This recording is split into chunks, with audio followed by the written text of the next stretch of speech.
Hello and welcome to the 14th episode of Tailoring in Conversation. In this series, I'll be talking to tailors from all around the globe to gain a better insight into their worlds. My guest for today is Sibilla Carini. Sibilla is a bespoke tailor from San Francisco who's currently working in Rome.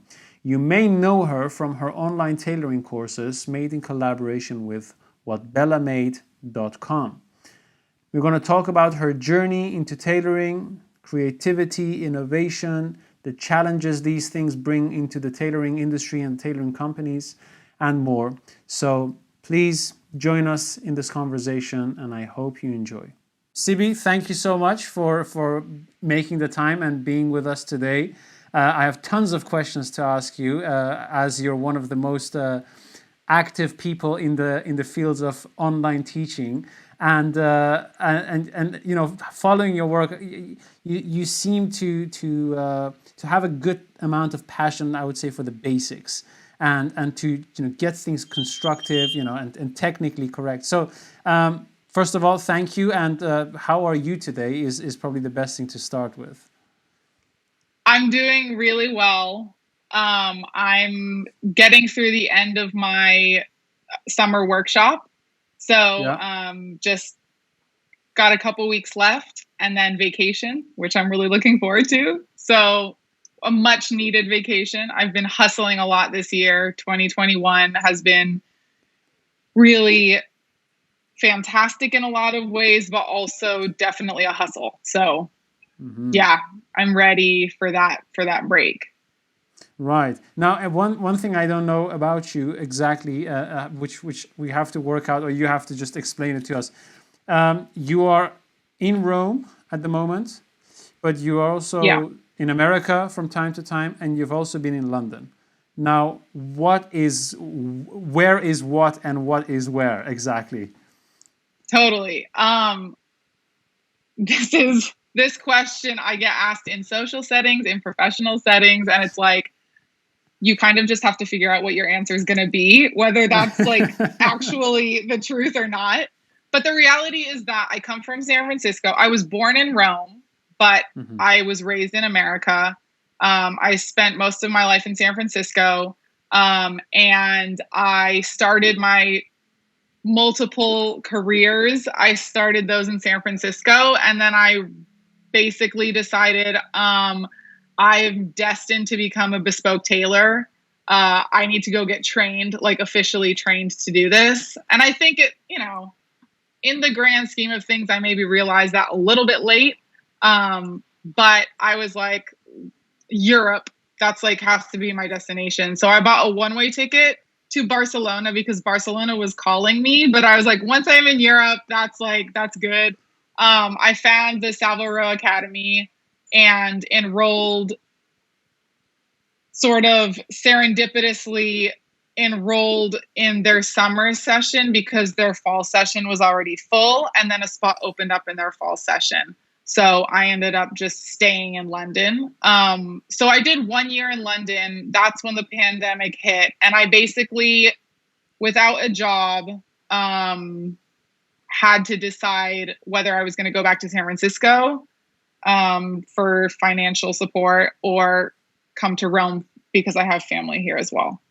So I chose Rome. I'm super happy with my decision. I think that decision really solidifies how serious I am about becoming like a master tailor. Because going back to San Francisco would have been a little bit more, I would never have the opportunity to train under a master tailor if I had moved back to San Francisco, just because they don't really exist there. I probably would have done something a little bit more like entrepreneurship and probably worked more in manufacturing, but that's never been something I'm interested in. So really happy to be in Rome. I've officially decided to stay here for the time being, and I'm meeting tailors and hustling to make some money. You know what I mean? So I assume that you say you grew up in America. If me and Yeah. you were both of us, if we were 10 years old and we were friends, or I would meet you at some place or kindergarten or whatever, who were you at the time? Who would I be meeting? Who would I be talking to? What would my impression of you be?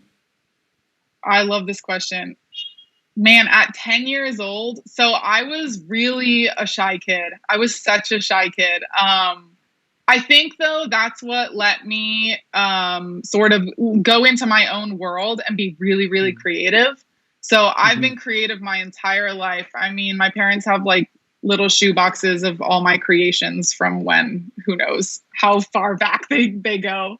But, you know, paper, glue, scissors, fabric, dolls. I made clothes for my dolls when I was a kid. Then I graduated to making clothes for myself, Halloween costumes. I think that I mean, growing up, I didn't really realize that sewing could be a career. It was just sort of like the thing that I did, the thing that made me happy. And yeah, just really like small detail things. Oh man, I remember I had a dollhouse that my dad had given me, and I made like the furniture, which is great because I see the stuff that you do like online and all the, you know, you made your Christmas card. That's like what I was as a kid. That was me as a kid. Right. So I can relate to that. But yeah, I was a really shy kid. And I think it took me a while to sort of like bloom into myself, grow into myself. Very like a very observant kid. And even in high school, very observant, and a little bit less sort of outwardly, you know, Right. social. When you say observant, do you mean observant in like, you know, working something out, seeing how it works, going back and forth, or observant as in like social settings, you know, watching people and both, everything. I mean, so I consider myself self-taught, even though I've had trainings and I've been in shops where I've learned a lot from other people, but I do consider myself still self-taught. And I think that's, I mean, I'm able to be self-taught because I can literally see someone do something once and like repeat it like exactly. I remember the first time I did a buttonhole, like they literally just needed to show me like what the stitch was, like a buttonhole by hand. And like my first buttonhole was, they were like, wow, this is like basically perfect, you know? Also it helps to be a perfectionist. That also helps. But, yeah, so I feel, and of course, socially, yes. And I continue to be socially, there are moments when being the person on the sidelines watching in is beneficial and actually gets you further than being the person in the middle talking everyone up or talking themselves up, right? So, but you have to value both, of course, because you're not going to get anywhere if you stay the person in the corner not saying anything, right? Yes, exactly. And you know, you kind of like, I guess you're flexible as well. So you assess what situation you're in. You know, is this the best time to just be silent, observe, learn, see what's happening? You know, or is it now time for some action? I mean, the impression that I get, you know, seeing your work, you know, on social media, you seem to be a very active person and thoughtful in what you do, and also quite social. So you're not just in a bubble posting stuff, but you're also collaborating with people, and I think that's a very valuable thing. Now, where did this whole need for being creative come from? Is it an internal thing? Is it an external thing? Did you just copy the people around you, or was it just like, hey man, I'm just weird, you know, in a good way. I just have to fix some things and get some things together and just break them and twist them and bend them to see what they're going to do. That's a really good question. Well, I think that I do get a lot of it from my parents, because surprisingly, even though they're very intellectual and they're both teachers and they have their heads in their books all the time, they're actually also extremely creative. They're creative within the context of their work. So they're very creative teachers. I went to a Waldorf school, Steiner school, which is also very hands-on, creative, a little bit like Montessori, in the sense that it's very alternative, but originates in Germany with like a philosophy that is very much hands-on, creative, sort of examples of or of intellectual concepts will basically help us understand those intellectual contexts that can be very abstract when you're just sort of talking about them, right? And it's interesting because my dad's a physicist, and physics is notoriously all about being abstract, right? Like, I mean, of course, there's concrete examples, but a lot of times you have to sort of imagine an experiment being expanded to, like, you know, a macro level or a micro level, right? In a way that we can't actually observe directly, right? So, I mean, my dad's like one of the most creative people I know, and he always I think that he sort of just trained my brain to think outside the box. And you know, they dabbled in a little fine arts. My mom does some painting, and my dad did some sculpture, some painting, creative writing. They're both very creative, and I think that they handed that down to both me and my brother. My brother is an architect, and we've also always been, my brother and I, very much hands-on people. So we're like, we're not going to study forever. We're not going to live a life where we're living in an abstract world. We want like concrete things that we can see that we've done, you know? Yeah. So, I mean, a good example, like I worked, the beginning of my sort of careers out of college was in the film industry. And I lived in New York, and I worked in TV, and I was a production assistant in the costume department. And, you know, in the field that I wanted to be in, working in costumes, which was sort of where I was at that point in my life. And my job was to return clothes every single day. I just like had bags full of clothes that weren't used by the production, and I had to return them. So I drove around Manhattan returning clothes, and which is part of the, you know, the nuts and bolts of a production. And you're helping the production function, and it's, you know, you feel like part of the team. But at the end of the day, I would go home and be like, what is the material progress that I've made today? Like, what do I have to show for my day, you know? And I just wasn't satisfied not having something like tangible to show for my day.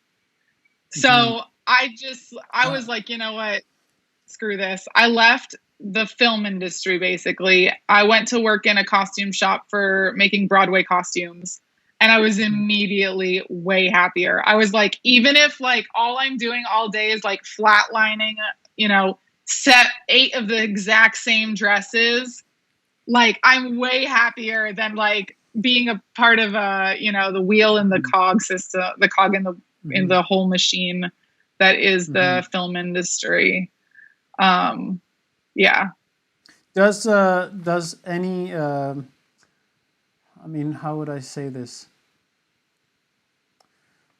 Does any of the,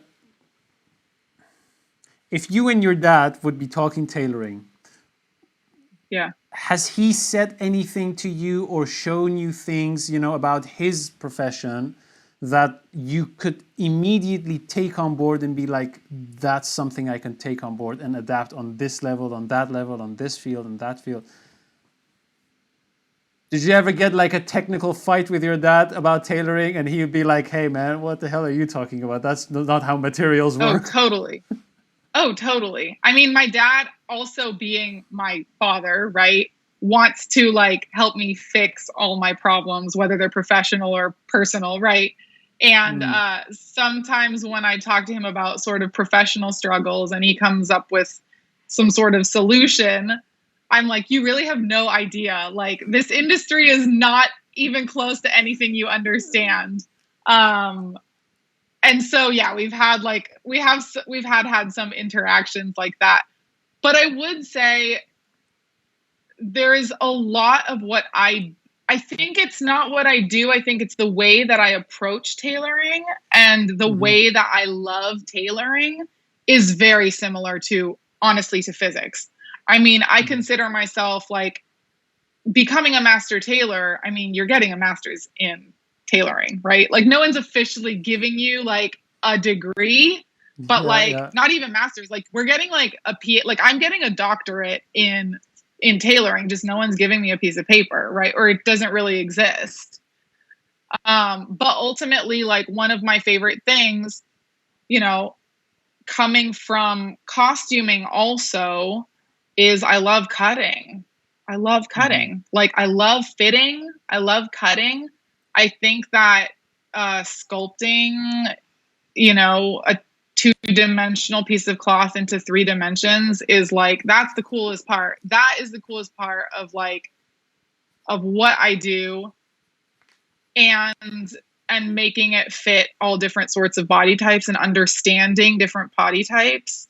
It's sort of like, I mean, like Leonardo da Vinci, right? Was like, he was a Renaissance man. He researched everything under the sun. He was like obsessed with the human body, the muscles. He was also obsessed with like mechanics and like how like mechanics works. He was also an artist.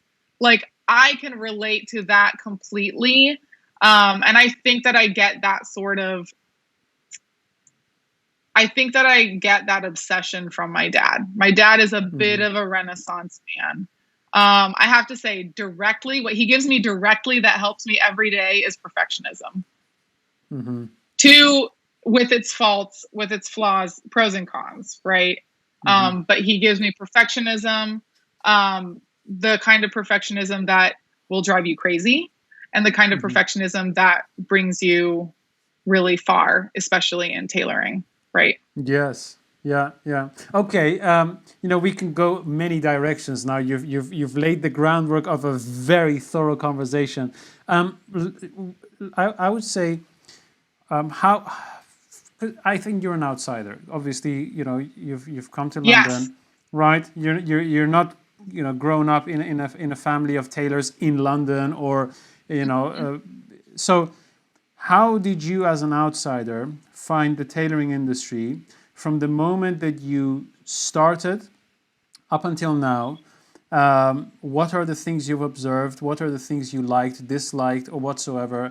Just throw some thoughts, and we can then pick up on them. Yeah. So I'd say that my sort of first step into the tailoring industry was in San Francisco. I worked for a company called Isaia. It's a Neapolitan-based company. It's a branded company. Their factories are in Italy, but it is factory made, right? With hand finishing. It's kind of like Kiton. They're sort of like brothers, right? Not literally, but figuratively. They're both from Naples. They do a similar Neapolitan jacket. And so that was like my first introduction to the world of tailoring, what I would call the world of tailoring. Before that, it was the world of costuming. I did on-set tailoring, which is not real tailoring. I was in basically the corporate world, as a tailor, as an alterations tailor. And I joined the team the San Francisco team at Isaia. I was sent to Italy to meet their master tailor at their factory, see how the factory runs, how they run their copy store, get a feel for the brand, and then go back to San Francisco and bring it back with me, essentially. And It was an amazing experience. I'm really, really grateful to have sort of had that experience, because I think it solidified that that's the world I want to be in. But I'm What not made going to you say it think wasn't. and confirm that? What made you think it's specifically this that I could look at and confirm that this is the route I want to take? Because when you're starting out, you're just Yeah. you're kind of like you don't know exactly where you are, where you're going. You're kind of like just floating in a new industry. What made it stick? Let's say. Yeah. I mean, the fact that for, a year and a half, was able to essentially do alterations, which everyone knows is not the most pleasant job. Mostly lengthening and shortening sleeve cuffs and putting buttonholes in, right? Because that's what was needed on every single jacket, guaranteed. So the fact that I was able to do that and enjoy it, I think was really fantastic. I think also I was the head tailor of the shop. And so I was able to create the environment that I thought was the most sort of conducive to a productive workday. And having a slow-paced workday, I think, made us very productive. And we were able to provide a really, really high quality work, which gave me pleasure. Like that really, like it fulfilled my day, even though at the end of the day, what are you doing? You're just lengthening and shortening sleeves and right. It's not like you're not saving lives. You're not changing anyone's day. You're not, but I was really I found a lot of satisfaction in that.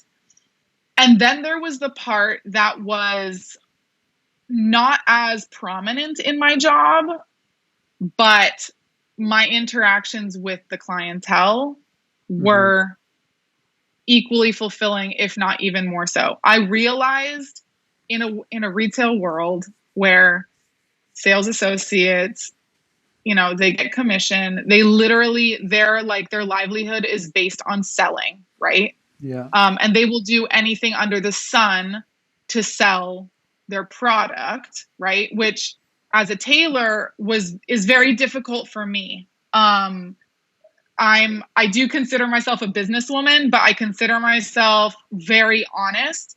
And if something doesn't look good on you, I'll tell you, and I'll risk not making the $3,000, right? So to me, like the most important thing is relationship with your client, trust that's created, honesty. You want them to really be able to trust that you're not just going to sell them anything. You're going to sell them what makes them look good, what makes them feel good. And I think that that's honestly why bespoke tailoring still exists, right? Because at the end of the day, China's doing pretty well. Philippines, like you can get a suit that's like even like made to measure now has gone pretty far. But none of them have the client services and the experience of trusting your tailor, which is invaluable, totally invaluable and amazing and super cool. So I had that experience at Isaiah, and that was really like, this is what I want to do, like, yes, I love working with my hands.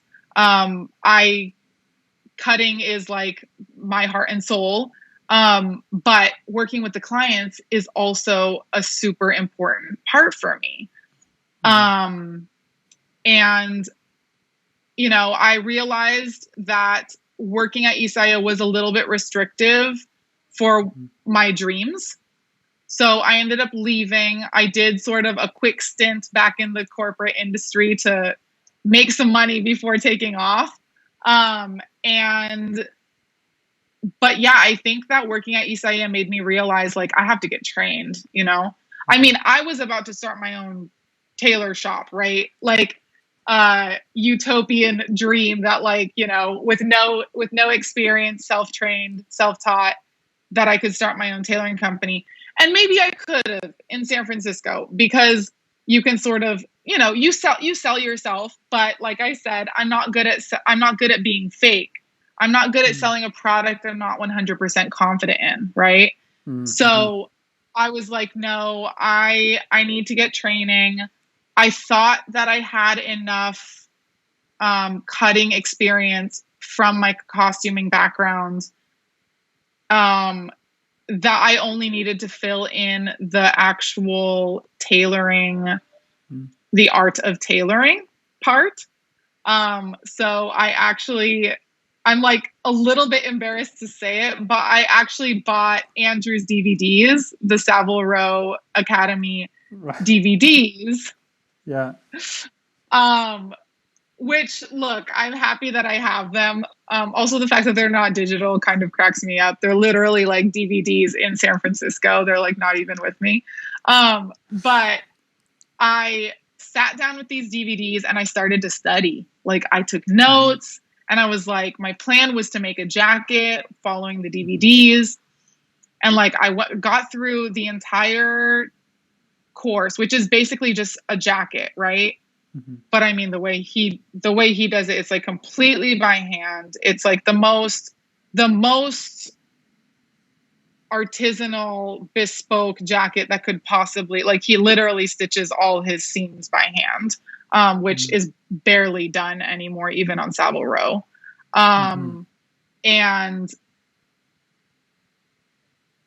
I got to the end and I was like, okay, now I'm going to like make a jacket. And I'm like, okay, I need a pattern. I'm like, okay, well, I mean, I can pattern a jacket, right? So I like open a couple books, I like get going, and I'm like, oh my God, there's no way I'm going to go through the process, how many hours it's going to take me as like essentially a beginner bespoke tailor.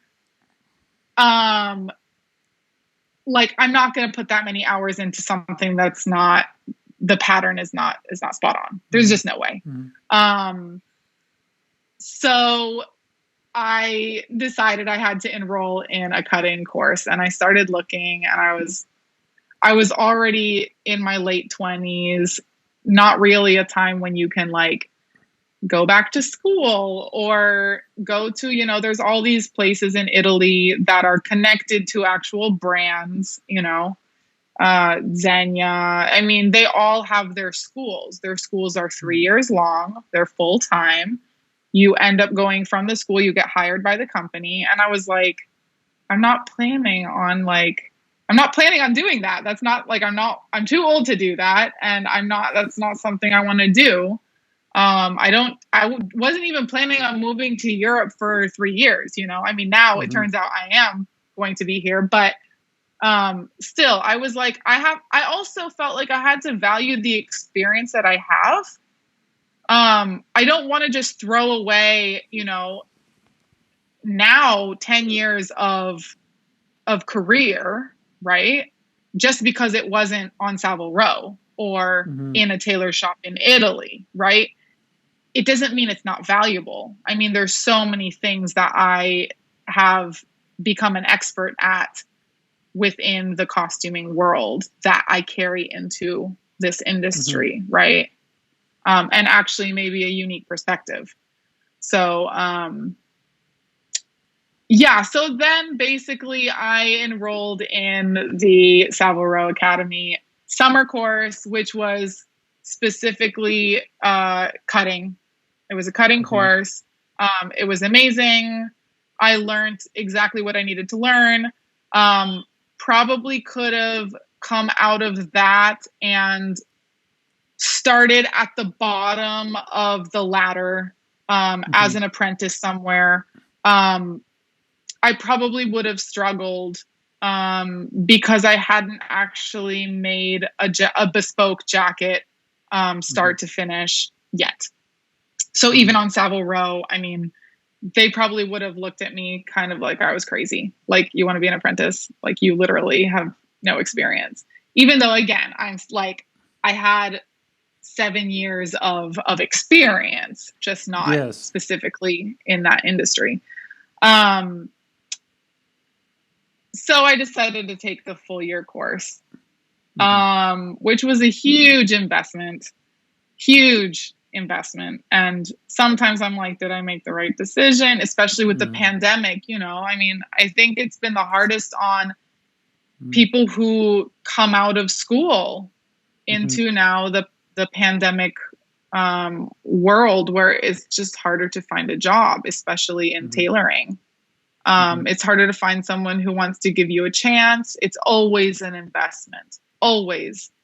No matter how experienced you are, the shop is investing in you. They are investing time, which is money, to train you at the very least to do things the way they do it, right? And I've basically always been an independent contractor. I've always been, the person that hires. So I understand that. It's not easy, especially if you've got someone in front of you who might not be around forever, of course, the person you want to invest in is someone who's literally going to grow old working for you. Right. Yes. But that's not our generation. Right. So the industry has to figure this out now, because there's a new generation of tailors that are not going to be stuck in the same spot for 60 years. We're not going to end up being like the old person in the corner doing buttonholes or, finishing or whatever, having been there for like 40 years. That's just not really what our generation is made of. We want a bigger experience. Do you think that our generation in some way is more entrepreneurial maybe, and likes to, like you say, experience more things and be less specialized for like a very long time? Yes, I do, which I understand the old school tailors see as a detriment, because yes, 30 years. I mean, look, 30 years in the same shop, I don't know how much you're learning after 10 years, right? Like, it's possible that you've learned, almost everything you still learn. You're definitely still learning. I mean, I've been told master tailors it's not like they've reached this like level of master tailor. Even a master tailor is constantly learning new things, right? I mean, even if it's just like a new type of cloth that comes out that has different sort of properties, Yes. which, there's always new cloth. You can go 10 years without having ever made a velvet jacket, right? Which is like a whole thing in itself. You can go a really long time without ever having made a tuxedo too. Depending on where you live. I think in Italy, tuxedos are not very common. So, and depending what shop you're in, even on Savile Row, like you could work at the same shop for years and never have made a tuxedo, right? So, I mean, the idea that staying at the same place for 40 years is gonna make you, some sort of genius in your field, I don't buy it. I don't buy it. But that being said, I do think that there's something about the patience that you have when that's the choice you've made in your life, right? Yes, you have an extreme amount of patience. I think that your attention to detail is astounding. The fact that you can still learn new things after 40 years being in the same shop is impressive, right? It means you're very keen on the details. but I do think our generation is pretty awesome. And I think that no, I think our generation, I'm excited to be part of this generation. Yeah, me too. Same here. So let's open a topic here. We can do a little bit of brainstorming. One of the interesting things you said, and I think in a lot of cases this is true, that in a tailoring shop, within the tailoring industry, a traditional bespoke tailoring shop, although you are always going to learn something new, that's like, it's almost like a template sentence that you could just apply on it. Every day that I go and cook in the kitchen, I'm going to learn something. If you're just like an aware person, you even learn things from jokes. But there is a limit. Essentially, what you're saying is there is a limit in how much one can learn and develop and grow in a traditional bespoke tailoring shop. Now, there could be thousands of reasons. I'd like to just pick your thoughts on what you think some of the reasons are, but also, you see, there is this thing that I think about, like when someone says, I've been working at this place for 50 years, I think two things, right? Maybe more things, but two things for now. One of them is you're probably very disciplined that you were able to do that. Well, now I'm going to come up with more things. Or you didn't have a choice, or you're just, you're not that action type of person who wants to jump from level 2 to level 3 to level 5, and go up your way. Or you just, like the routine or whatsoever. Now, it's a double-edged sword. It's a bit dangerous. When I say, I've been doing this for 50 years, I always feel like, yeah, but what does that 50 years exactly mean? Does it mean like you've been like Leonardo da Vinci for 50 years, or just like, average for 50 years? What do you think, to bring it back, what do you think is some of the reasons that there is limited growth in traditional bespoke tailoring companies? And what do you think companies can do to provide infinite growth opportunities and learning opportunities for whoever does want to stay and become a Leonardo da Vinci after 50 years, let's say, right? Yeah. What are your thoughts on that? I mean, I think that what I think shops could do, I think that what our generation is going to do, right? And it might not be the best business plan. I think we have to figure out how to make this lucrative, is really find the value in investing in our employees. That's like, for me, so what does that look like? That looks like if I let you go, not let you go because everyone's free, but like if I, create an environment where I lift up all the other tailor shops around me, right? If we are all, lifting each other up, providing opportunities for each other, we can have like we can exchange sort of experiences that will make us all become better for whatever company we're working for at that time, right? So if I've got a tailor who's worked for 3 different companies for 2 years each, I'm more likely to go for, depending on why it was only 2 years, right? You always have to ask around, you have to talk, it's always word of mouth, you want good recommendations. But if they've done their best work for 3 different companies for 2 years each company, I know that they've got more experience in general than someone who's been at the same company for 6 years, right? They have, of course, it depends what exactly I'm looking for. Am I looking for a machine? Am I looking for a 60-year-old man who can still freaking make a jacket in his sleep, right? Is that what my company needs right now? Not someone who is creative and thinks outside the box, but I literally just need a human machine, which to me is also just a sad sort of necessity, right? I don't ever want to need someone to be a human machine. I would want them to be whatever they want to be. If they want to be a human machine, if that's what they take pride in, then I'll use them for that. But I think that our generation is going to be a little bit more collaborative. So you have to have that skill. You're not going to have that skill. You're probably not going to have that skill if you've worked in the same shop with the same people for 10 years or more, right? It's going to be harder for you to be collaborative,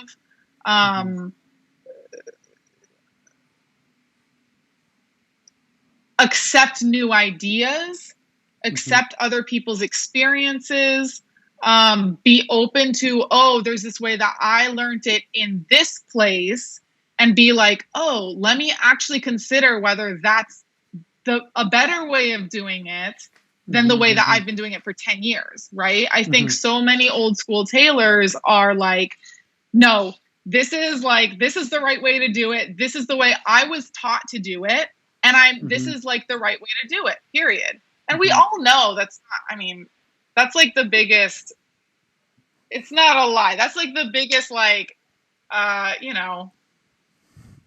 honestly, detriment to your own, professional growth, in my opinion, because you can put on edge tape in a certain way for the same way for 10 years. And turns out there's another guy who has like a way more efficient way of doing it, but you have to be open to that guy's way being more efficient than yours,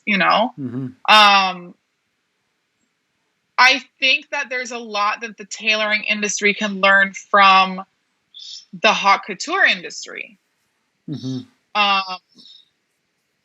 That is not explored because of pride, right? Because of tradition. But I think that Paris is doing things that, that Savile Row is like trying to reinvent the wheel, because we just have too much pride to just like go over to Paris and like see how they do it, right? Working with lightweight materials, tailors have mastered a certain part of making, right? But the more bespoke you get, the more clients want things that are outside the box, weird shoulders, weird sleeves, ruffles in weird places. Like, who knows what they want, and they want it on a jacket. And I'm, the more women get into tailoring, the more like female clients want to wear jackets, the more tailors are going to have to accept these things, right? A woman isn't always going to want the most traditional looking jacket. And I think that might be part of the fear that the tailoring industry has with female clients, like, oh my God, what are they going to ask me now? Like, yeah, we're bespoke, but like not that kind of bespoke, and they're like, no, you're bespoke, like bespoke is you make you whatever I want, Yeah. So, yeah, I mean, I'm not sure if that sort of, that answered your question, but. Yeah. And what I would also ask is what do you think are some of the reasons that at the moment, I mean, apart from tailors thinking that, this is the way I've been doing this for 50 years or whatsoever, what do you think are the things that stop the industry as a whole? Because something you said in the beginning of the conversation was, I was sitting there lengthening sleeves, shortening sleeves. I wasn't saving lives. I wasn't like, bringing us to another planet or whatsoever.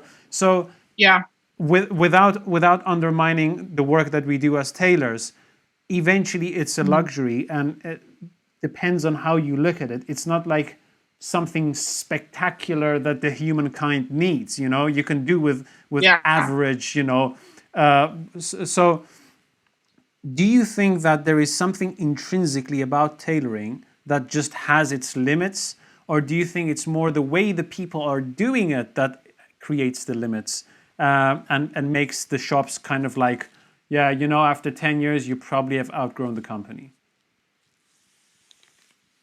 I think before 10 years, you've outgrown the company. Even worse, even worse. As an employee, I mean, I think I outgrow a company. It depends how much they allow me to grow, I mean, if you want me to cut trimmings for a year, I don't even know if I can get through that year, I mean, I can learn how to cut trimmings, in a month. I don't need more than that, So I feel like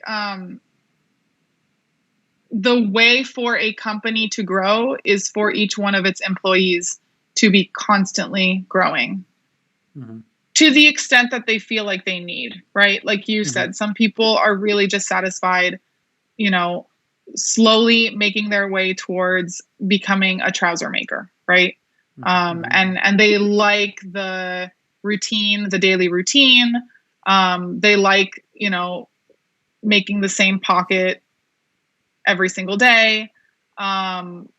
They find pleasure in just the fact that it's different cloth, right? Or maybe not even that. They really, and a lot of people like the security of just knowing exactly what you're going to do every day. You don't have to overthink things. There's a process to it. And I have to say, I mean, there's definitely a lot of pleasure in that, when you know exactly, and you can get through it. Like, all your trimmings for your pockets, like, you can literally cut it all out in 5 minutes. Right. I kind of miss that too.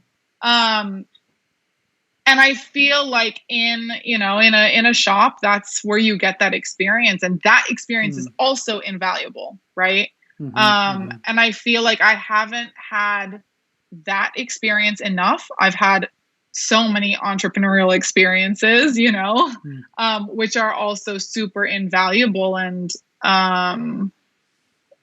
make me into the tailor that I am. But I know that there's spots, where, yeah, sure, a little bit of discipline would go a long way or have gone a long way. At my age now, I'm not sure if I would be, how willing I would be to cut out trimmings for a tailor for a couple months. I would probably feel like I was wasting my life. But depending on what I want to do, maybe that is an experience that I still need to have. Maybe I just need to buckle down and have it, Unfortunately, I didn't grow up in an environment where I could have that at a younger age, So I do think that it's important. It's crucial for a company that wants to grow to constantly be allowing their employees to grow. And I think the thing that turns me off the most about a tailor shop or a mentor is someone who wants to keep me back, like on principle, right? On principle, because this industry has always valued, I want you to cut trimmings for a year, right? I want you to cut trimmings and I just want you to watch me work for a year. And I don't want you to like pick up a scissor. Like you can't touch you can't touch scissors. Don't even think about like using a needle and thread. But like for a year, you're literally just going to like watch me work. Okay. As someone who's an observational learner, that to me is just like, I watch you work whether I'm working or not. Like you can tell me to do something more and I'm still going to also watch you work and learn from you. Right. Yeah. So I don't know. I don't think that holding people back, reining them in, is necessarily, it's not going to make the company grow. It's just not. It will turn employees into a part of the machine. Yes. Will they be happy? Depends on the person. If you've got a bunch of nuts and bolts and they're all doing their job and they enjoy their job, that's great, right? Then the machine works. But if you've got you know, if you want creativity, if you want to stay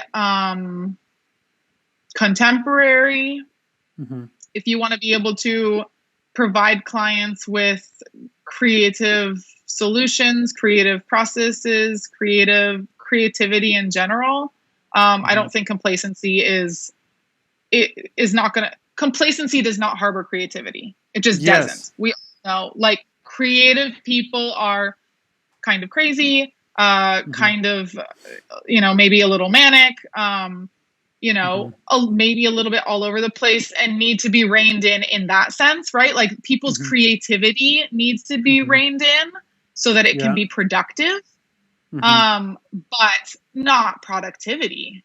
Being creative inspires you to be productive, right?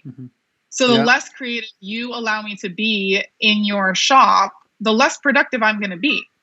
I'm just going to, at some point, I'm going to get bored and I'm going to leave, and you're going to have invested in, not as much as if you keep investing in me and my creativity. I'm going to be way more productive for you. It'll benefit the company. Let's do a simple kind of like let's make a sketch, right? Because I think we're kind of like having a good flow here with the conversation. Let's take a hypothetical tailoring company with like 5 employees, right? And the only thing this company does is create business suits, blue jacket and trousers. That's it. Just to make it simple, right? 5 employees. And the clientele is kind of like, they have like a good, workflow. Maybe they have like, let's keep it simple. Again, 5 orders per month, that they have to deliver, 5 employees. That's, perfectly possible.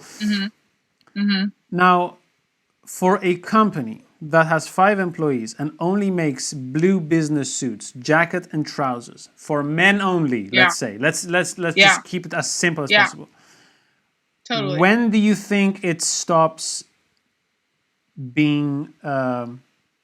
When do you think it stops having the potential of providing any growth opportunities for those 5 employees? The 5 employees are like talking to the boss now, and they're like, "Hey, man, we're a bit bored doing this shit every day, and we kind of like to have a little bit more of a, a challenge." How does that company make adjustments to its business model, its culture, or whatsoever?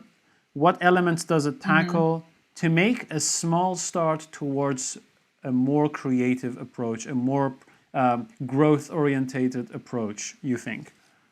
Yeah.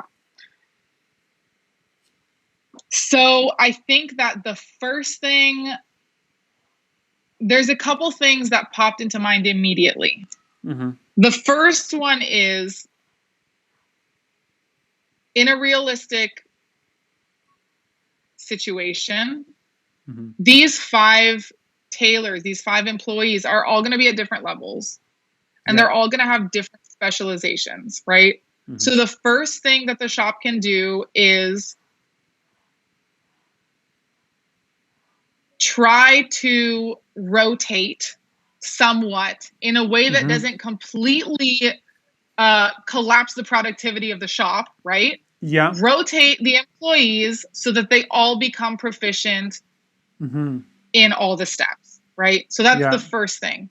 Everyone needs to become proficient at all the steps.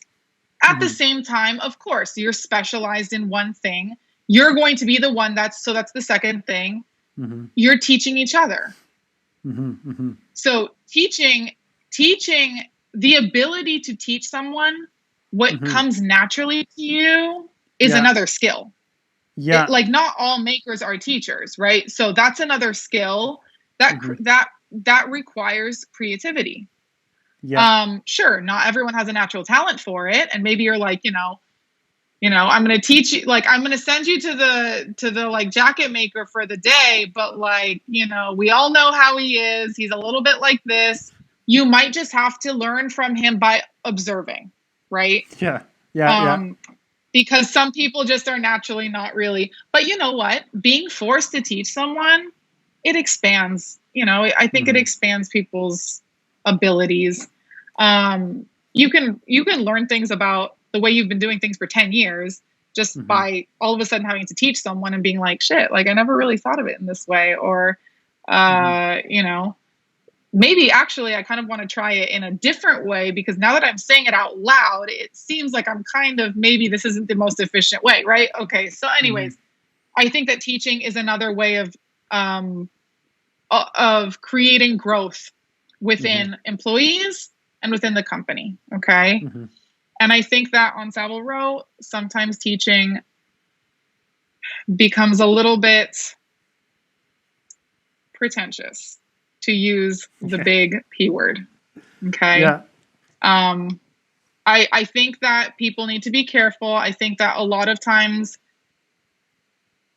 employees that are put in a position of having to teach, a lot of stuff goes straight to their head. And I think that becoming a teacher who keeps things humble, especially in tailoring, because I don't care how many people you've trained, we are all still learning. Okay. And you can't say that you know better than the other guy, because, you've both got 30 years of experience, and there's just no way to say that who knows it better. It's just completely just an irrelevant conversation. The other thing that popped into my head is, let's say that this shop has been running for 10 years. I don't even think it would take 10 years for everyone in the shop to become proficient in everyone else's specialization, right? I would say maybe even 5 years. Okay. Two other things happen, or there are two other possibilities. One is new blood. Okay. Right. Always new blood. And on the other side of it, always outgrowing. I think that it's beautiful when an employee outgrows a company. Go grow somewhere else. Please go grow somewhere else, so that we can bring some new blood in, and we will now have like a new pawn in the game, and we're going to keep growing. One of my dreams is to run a shop where, my goal is to allow, and I want to do it specifically with women, to empower women to be part of the tailoring industry, immigrant women specifically, who have so much skill that goes like so unvalued. There's people in other countries that talk about reining them in, like on a daily basis. You can only do this. This is all you're allowed to do. Come on, so much talent out there.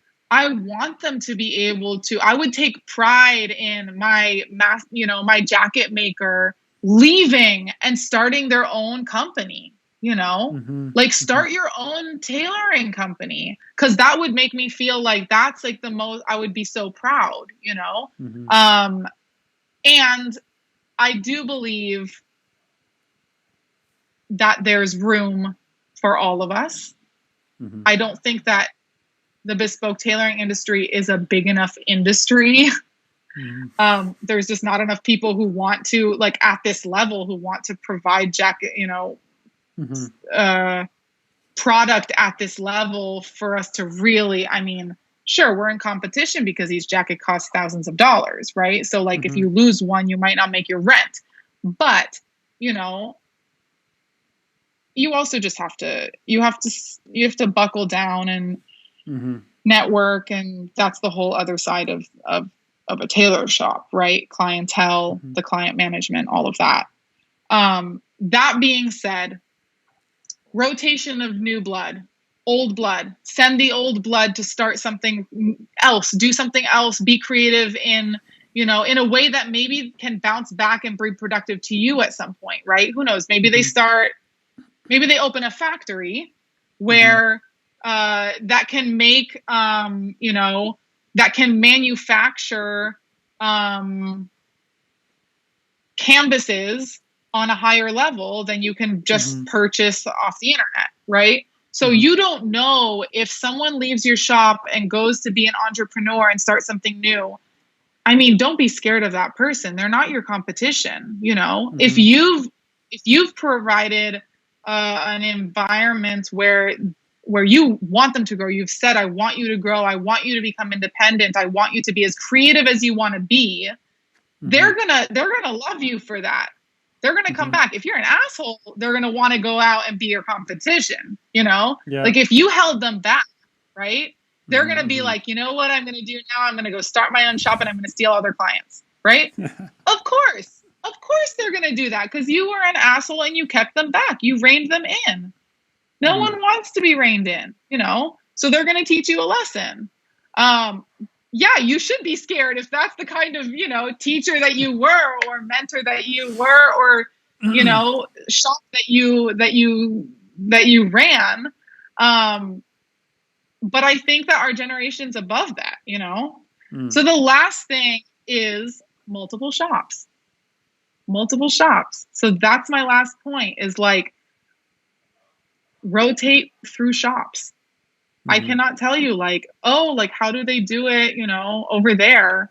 Oh, I mean, even just Italy to England, you know, like how do they make, I'm going to go down to Naples now. I'm going to network with Neapolitan tailors. I have meetings set up. I want to know how they multiple make shops, their jackets. Do you mean that the same brand should have multiple shops or you just go to multiple shops? Industry, just the industry, the local industry.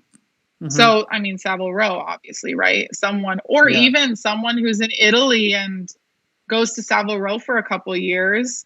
Right. Will come back and provide for that, for the shop, the old shop, if you come back, right? If you come back, if you end up making a round.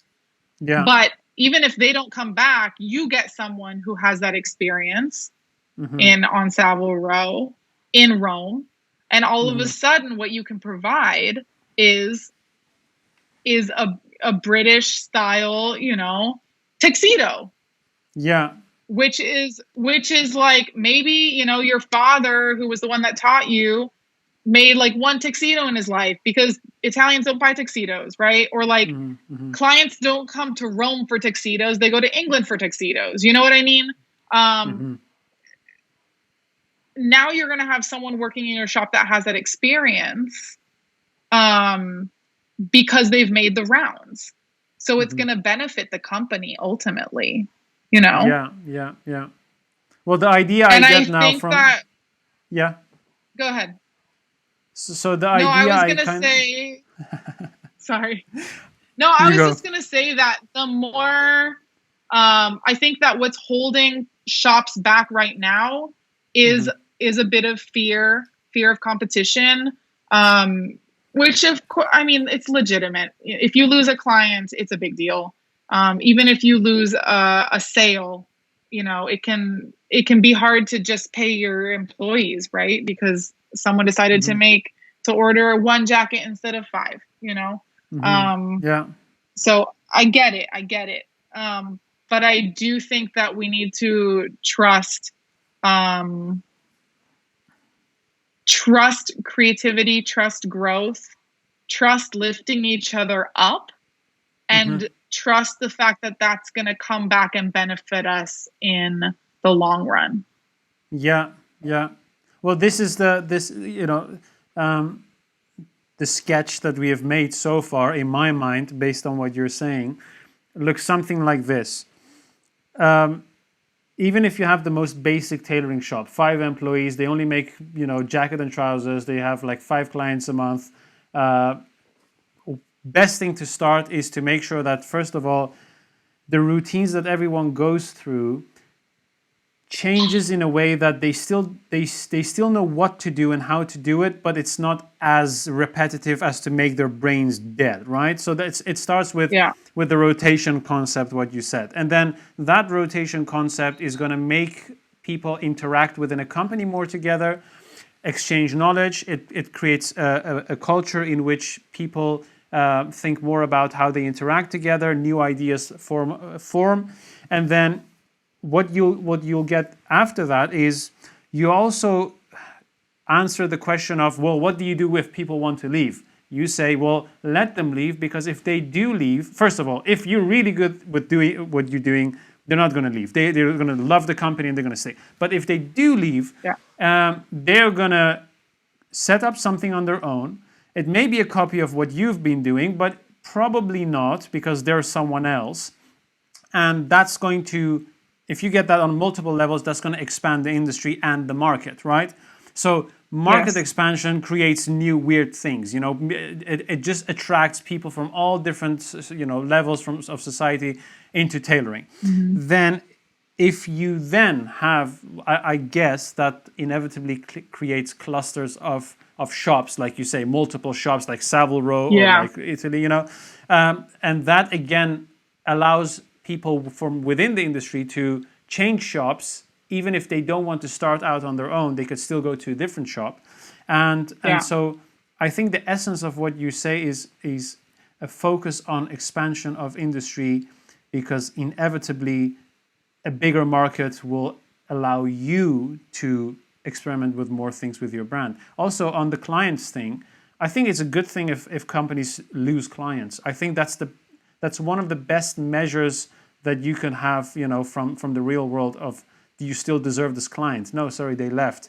Really, why? Apparently someone else did it better than you. And then it's the question of, what did we do wrong, kind of thing. Yeah.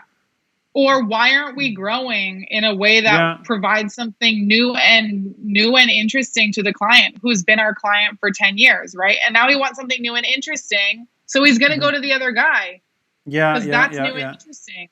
But if we can learn how to create new and interesting for our clients, you know.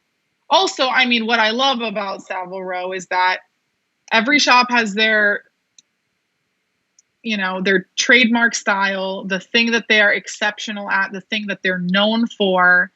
And a client that wants a diverse wardrobe is going to have a suit from every single shop. Right. So that client is going to be client to everyone. Right. Which means we all have to work together, because this guy is everyone's client. Right. Yes. And also, look, if my team's not good enough at making a tuxedo, I want to have a shop that I know is tried and true that can make a tuxedo, especially when it comes to women's wear. Right. Because there are not that many shops that can successfully do women's wear, right? So for me, what I'm looking for in my networking process is places that I can recommend my clients to go to do work that I can't do as well as they can do. Because if I recommend my client to go to them saying, look, go to them, they're going to give you exactly what you want, there is a trust that is formed. Okay. If you do it correctly, if you don't throw yourself under the bus, obviously, you know, you say, look, I specialize in this, come back to me for this. Right. Meanwhile, the shop grows, and eventually I want to be able to make that tuxedo too. Right. But if I don't have employees that have made tuxedos, I'm not going to take a tuxedo job. It's going to look like crap. Right. And that's my reputation. So, you know, and I think that's also, it's very tricky. I know, I mean, there's always shops that take on projects that are not their specialty, you know, and sometimes they don't succeed, you know, and sometimes you lose the client because of that, because you said, yeah, sure, I'll make this thing for you. And like, no one in your shop has made it. And you're like, well, you guys figure it out, you know. And you figure it out, and while you're figuring it out, you end up looking bad, and you lose that client. You know, it's a risk. It's a risk. Yes. Yeah. Okay, let's do speed round. What do you think? I have a few words. I'd like to know the first thing that pops up your mind. Okay. After hearing those words, so this might get ugly. Hopefully not. You never know. Um, being self-taught. Being self-taught, beneficial. Beneficial. Okay. Yeah. Creativity. Wait, I missed you. I missed it. It cut out. Say that again. Right. Creativity.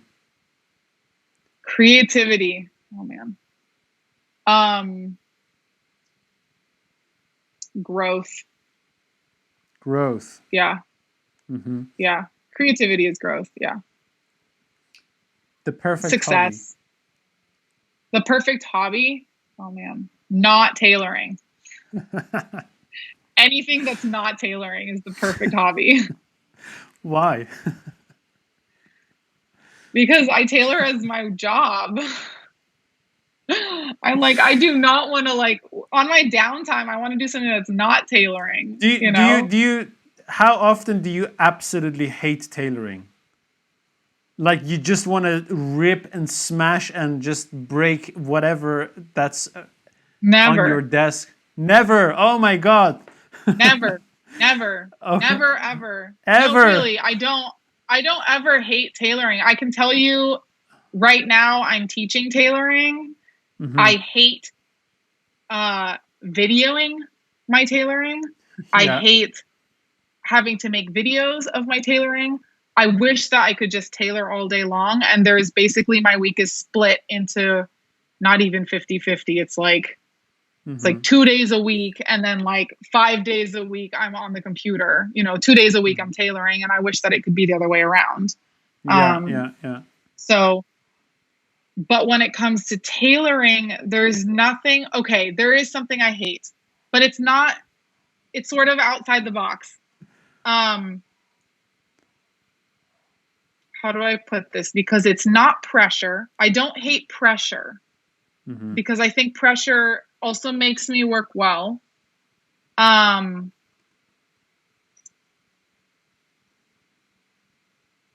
Deadlines? Maybe that's what it is. I Okay. hate Okay. deadlines. I hate Right. deadlines. Okay. That kind of pressure that really like gives you anxiety. I don't like Hmm. that kind of pressure. Hmm. I like setting my own daily goals, weekly goals, and having them be realistic and with breathing room. But when Hmm. I have, which is why it's hard for me to work. I mean, hard for me to work in a shop. I mean, I haven't really. I've always been self-employed, right? So Hmm. I'm way better at having my own schedule, setting my own schedule, and being disciplined, self-disciplined about sticking to it. Um, Hmm. Having someone breathing down your neck, that kind of deadline where you really what's happening is you're feeling the pressure, you're feeling their anxiety just like thrown on you, right? Like their anxiety that like, oh my God, this Yeah. client is like VIP and like what's he gonna think? And is the work, Yeah. and Yeah. all Yeah. that anxiety that managers have to hold, owners have to hold, sometimes cutters also, all that anxiety that is part of their job, Yeah. right? When it trickles down, Yeah. I Yeah. hate that. That's what I hate. Okay. I'm like, Okay. come Okay. on, just give me a compliment and I'll make it beautifully, right? Yes. Yes. Yes. I can imagine. Okay.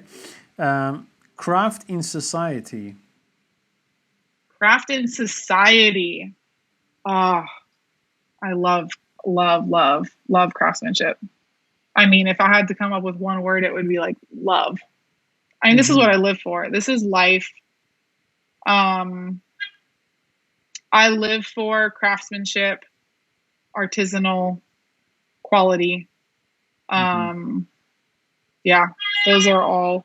Italy, Yeah. Italy comes up Okay. Okay. definitely. Hmm. Tradition, Hmm. craftsmanship is tradition.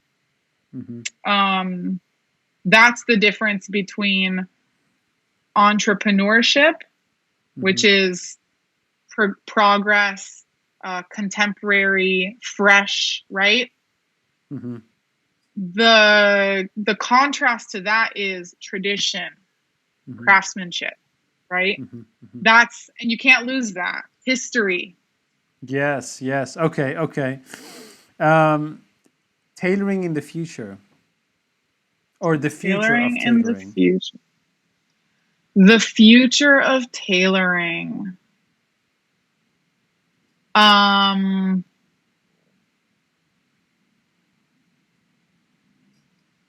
think it can be bigger than what it is. Mm-hmm.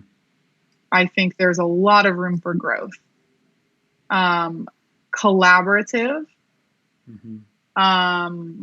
I think the future, well, I think if we don't make some changes, the future of tailoring is disappearing, Mm-hmm. Mm-hmm. to be completely honest. We've got competition from industries that we should not be in competition with, Mm-hmm. right? Industries that are different industries. And if we're not doing our work to make our industry valuable, you know,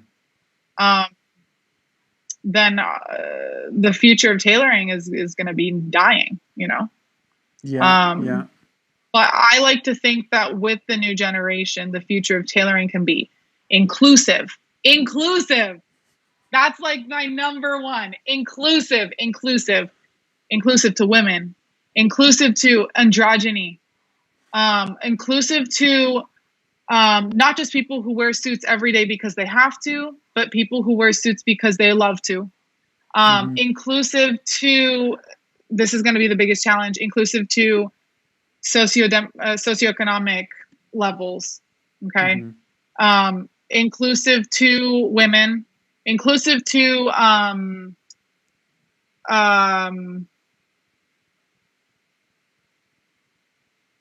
no, I think that was, I had something else and then I lost it. But inclusive to different body types, which is ultimately what bespoke is about, right? Is being inclusive to different body types. But I think it can be pushed even further. I think it can include women in that, which is, you know, gonna expand the tailoring, the future of tailoring on like an exponential level. Because I do think, yes, even if we're dealing with so many different body types, if we're just in menswear, that's like 40% or less of the possibilities, right? Yeah. Of the body types that exist. So, okay. Yeah. Factory garments. Factory garments. That look. I saw a look. I saw a combination of contempt, disgust, and like, ugh.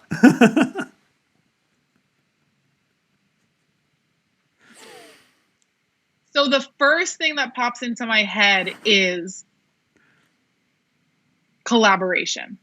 Right. That's the first thing, because I think that when it comes to the business of bespoke tailoring, we also need to expand. And I mean, I've talked about this with multiple tailors and shops. Everyone realizes the value of ready to wear, made to measure, half factory made.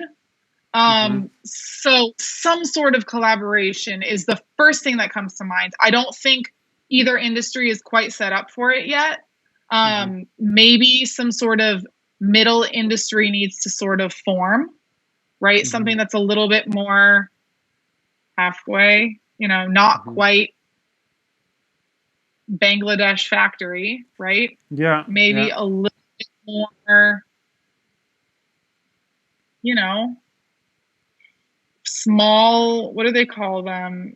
Low quantity factories, factories that are very specialized, because factories are notoriously specialized in like very generic things like jeans, right? Yeah. Whereas you can be more specialized, provide higher quality, but have it still be factory made.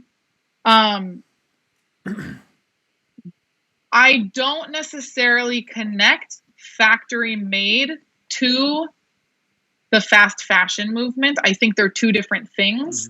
I think that right now they are too closely connected, but that's not the first thing that I think of when I think of factory made. Not in the context of tailoring, you know, but I think that's also because my experience with factory made was a factory in Naples who employs Italians, you know, employs their locals. They employ their community, right? Down in Naples, where Casalnuovo was literally a town that was like all tailors. It's always been all tailors, right? And slowly, the bespoke industry, which used to be, you know, everyone's livelihood, has shrunk completely. They've had to open factories to keep people employed, you know, to survive. And I've seen how they function in their factory, and I see that there's a lot of satisfaction in the work they do. I think it's run very well. Sure, the quality is lowered, right? The quality is lowered, but they've got a basting machine. They've got a machine that literally makes a double jet pocket with like the press of a button. You know what I mean?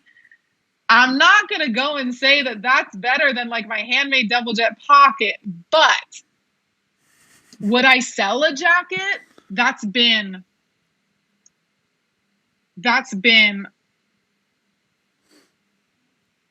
made 50-50 what I do and 50-50 by machine. I mean, there's value in having a double jet pocket machine. I'm sorry. Like, 100%, you know how much money you save if the machine can do it well, right? As long as it doesn't, you know, you have to figure out what you're sacrificing. You do have to figure out what you're sacrificing, right? But I think that's like one thing. I would never make a canvas. I would not baste a canvas by machine unless it's a machine that has good enough technology to create the shape that we're creating by hand, right? But I haven't seen that. Potential is another word that I think of. Potential. Okay. Alterations. Oh God. Yeah, no, not no. The one word that comes to mind is like no. No, thank you. No, thank you. That's the word that comes to mind. Okay. Money.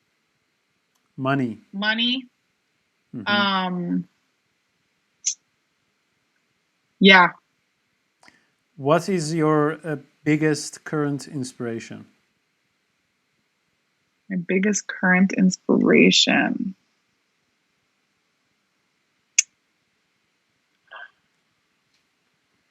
I think that right now I sort of have two inspirations. One is being in Italy. Being in Italy inspires me right now. Making connections with tailors inspires me. It's not always easy. As a female tailor, you're not welcomed. You have to work to be welcomed. You're not welcomed. If you walk in wearing a suit, maybe you're a little more likely to be welcomed, right? But if I'm like, literally, I met someone, I was, you know, picking up materials the other day, met someone, went to the tailor shop with them. I was not wearing a suit. And I was like, shit, this is not going to be a good first impression, you know? Like, that's one of the things that is really important to me, is that I look like the part. Because my gender doesn't make me look the part, unfortunately, still. Okay. The other thing that inspires me right now are my students. Because my students are not people who want to be tailors. My students are a lot of people who are self-taught. They're from all over the world. They are really just curious about tailoring, which is inspiring anyone who's curious about tailoring is inspiring.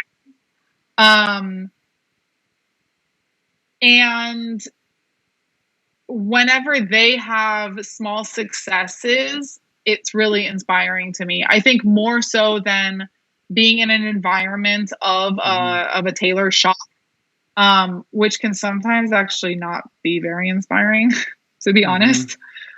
I think sometimes it's stifling, especially when like your mentor has like is not excited about his work anymore, and you're like, but teach me, you know, like give me, inspire me, you know, and they're like, oh my God, I've been doing this for like so many years. Sorry, this is not inspiring anymore, you know? Yeah. So being able to teach people who are literally inspired by like how to hold a needle and use a thimble, you know what I mean? Like, and they like get a kick out of it, and they post on Instagram and their stories. They're like, today we learned buttonholes by hand and it was so amazing. You know, you don't get that in a tailor shop. You don't. Sometimes people feel it and they're like, inside, they're like, oh my God, this is like the coolest day of my life. This is so amazing. I just learned like this thing and my mind is blown. But they're like keeping their cool and they're like, oh yeah, this is like, whatever. So you don't even get the satisfaction of like them being inspired. So I love my students right now because, and look, I don't want to be a teacher forever. I'm just doing this as a hustle right now. But I have to say, I'm grateful that their enthusiasm is so inspiring to me. And I think everyone needs a little bit of that, right? Yes. Tell us, let's do the last one, and then I'll ask you the next question. Last but not least, Savile Row. Savile Row, tradition. History. Respect. Yes. I have so much respect for Savile Row. I think that Savile Row is respected in the world. I think, man, I'm surprised whenever someone doesn't know what Savile Row is. I think Savile Row needs to become a little bit more well known. And I think that has to do with expanding the industry. Because right now, you know, Savile Row is a household name within a very, very small 10% of, you know, the population. And everyone else has no idea what the heck I'm talking about. Like when I say, oh yeah, I train on Savile Row, it's like some people are like, cool. I literally have no idea what that is, what that means. Is that supposed to be some sort of credential? And I'm like, yes, a little bit, you know. They may think it's a street you set up called Sibilla Row. Yeah, exactly. It's like my personal, like, who knows what it is. It's like my shop or something. Yeah. No, really. But I have so much respect for Savile Row. Sure, there's also some negative things that come into my mind, but they're not the first things that come into my mind. I definitely think, you know, the old school mentality that is on Savile Row, I think there's pros and cons to it, you know? And I hope that they kick a lot of the cons to the road soon because it's going to allow them to grow. Also, I have to say, I am super grateful to have had an experience in a shop on Savile Row, which is Maurice Sedwell, an experience as, you know, a student in their academy. But in that shop specifically, couldn't have asked for a better shop. Could not have asked for a better shop. I think that from where I come from, the background that I have, all the experience that I have that I want to be credited for, as a woman, you know, coming from a different country, my age, all of these things in a different shop would have all been held against me. In in probably almost any other shop on Savile Row would have been held against me by at least the majority of the people working in that shop. And I don't say it ignorantly. I made some rounds. I did make the rounds more as a networking and a social, from a social point of view, because I wasn't really planning on staying there. So I didn't go, wanting a job. And I did meet a lot of, I'm not a lot. I met a few, really amazing open, tailors who wanted me to succeed, not on Savile Row and not in England, like go succeed somewhere else. Because there's still that sense of competition. And I do, I get it. I can also be, people have told me I can be, intense, intimidating, all these things. I've had to grow into that. Like I said, I was very shy as a kid, right? So this is something I've had to grow into. And I found that, when it comes to being an entrepreneur and when it comes to being a businesswoman, these are all in my favor. Sure, when it comes to sewing buttonholes in your shop, no, it's not in my favor to be, outspoken and have my own opinions. Of course, because you don't want that. It's competition. You feel the competition, just my energy walking in the room. Yeah. And I get it. I totally get it. I mean, to me, it's like, keep your friends closer and your enemies closer. So if you want me to be your enemy, just keep me even closer, right? Like that's how I feel. Yeah. Keep tabs on. I would love that.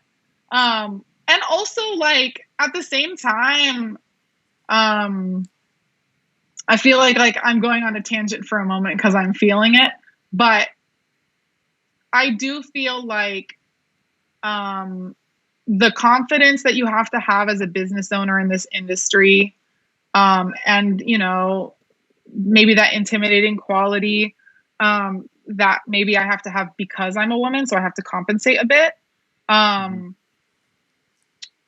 is valuable in some settings, and there are other settings when being really humble is going to get you further.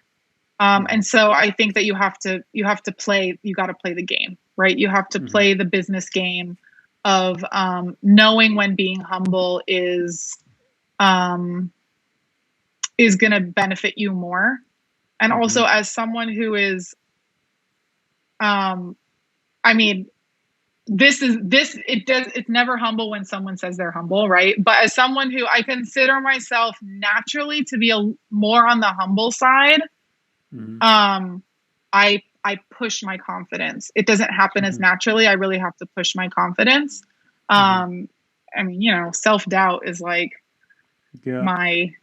the devil on my shoulder, right, and I have to kick it to the curb every single day. And how do you do that? You do it by finding the confidence wherever it comes from, and expressing that.